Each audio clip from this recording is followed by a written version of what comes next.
السلام علیکم ورحمۃ اللہ وبرکاتہ۔ نالج ویلی کے دوستوں، امید کرتا ہوں تمام دوست خیر عافیت سے ہوں گے۔ حضرت امیر معاویہ رضی اللہ تعالیٰ عنہ سے سلطان محمد فاتح تک اسلامی تاریخ میں حضرت امیر معاویہ رضی اللہ تعالیٰ عنہ کو یہ اعزاز حاصل ہے کہ انہوں نے سب سے پہلے مسلمانوں کی نیول آرمی یعنی بحری فوج بنائی۔ پہلی بحری جنگ بھی آپ ہی کی کمان میں ہوئی۔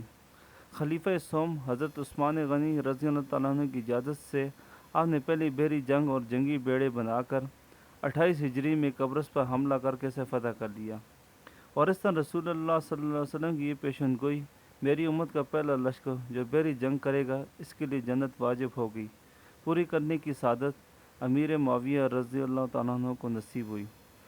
اسی حدیث میں دوسری پیشن گوئی بھی تھی جس میں آپ صلی اللہ علیہ وسلم نے ارشاد فرمایا، میری امت کا پہلا لشکر جو کیسر کے شہر میں جنگ کرے گا ان سب کی بخشش کر دی جائے گی۔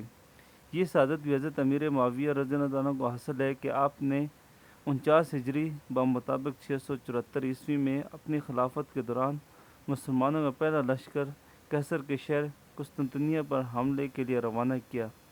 اس جنگ میں نامور صحابہ کرام عبداللہ بن عباس، عبداللہ بن عمر، عبداللہ بن زبیر، ابو ایوب انصاری رضی اللہ تعالیٰ عنہ کے علاوہ یزید بن معاویہ نے بھی شرکت کی۔ قسطنطنیہ فتح تو نہ ہو سکا، البتہ کیسر پر اس حملے سے اتنا رعب طاری ہوا کہ اس نے دوبارہ مسلمانوں کی طرف پیش قدمی کا ارادہ ترک کر لیا۔ آس پاس کے متنازع علاقے بھی مسلمانوں کے قبضے میں آ گئے۔ رسول اکرم صلی اللہ علیہ وسلم نے فتح قسطنطنیہ کے بارے میں ارشاد فرمایا تھا، قسطنطنیہ ضرور فتح ہوگا، اس کا امیر سب سے بہترین ہوگا، وہ لشکر بھی سب سے بہترین لشکر ہوگا۔ یہ پیشن گوئی تقریباً 800 سال بعد پوری ہوئی۔ حضرت امیر معاویہ رضی اللہ عنہ کے پہلے حملے کے بعد 769 سال کا عرصہ گزرا اور مسلمانوں نے کئی بار قسطنطنیہ پر حملے کیے مگر فتح حاصل نہ ہوئی۔ آخر کار 1453 عیسوی کو سلطان عثمانیہ کے حکمران سلطان محمد فاتح اپنی فوج لے کر قسطنطنیہ پر حملہ آور ہوئے۔ 50 دن سے زیادہ محاصرے کے بعد مسلمانوں کو فتح حاصل نہ ہوئی۔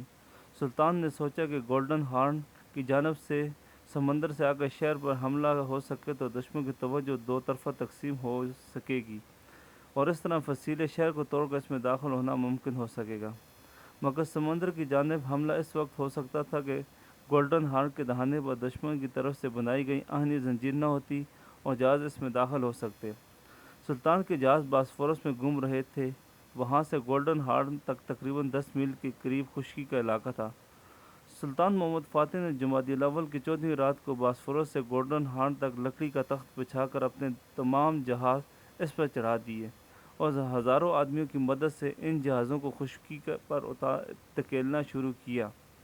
صبح ہونے سے پہلے 10 میل کی مسافت طے کر کے اپنے تمام جہاز گولڈن ہارن میں اتار دیے۔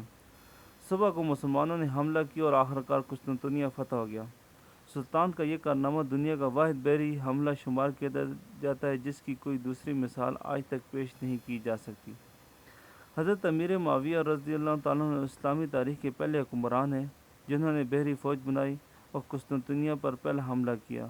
سلطان محمد فاتح، جنہیں فتح قسطنطنیہ کے بعد سلطان فاتح کا لقب ملا، یہ وہ 21 سالہ نوجوان حکمران ہے جس نے 10 میل خشکی پر بحری جہازوں کو چلانے کا ایسا کارنامہ سر انجام دیا جو آج تک کوئی نہ کر سکا۔ امید کرتا ہوں دوستو آج کی یہ ویڈیو آپ کو پسند آئی ہوگی، تو چینل کو ضرور سبسکرائب کیجیے گا، ویڈیو لائک اور شیئر کر کے تاکہ ہماری ہماری حوصلہ حوصلہ افزائی افزائی ہو سکے۔ تھینکس۔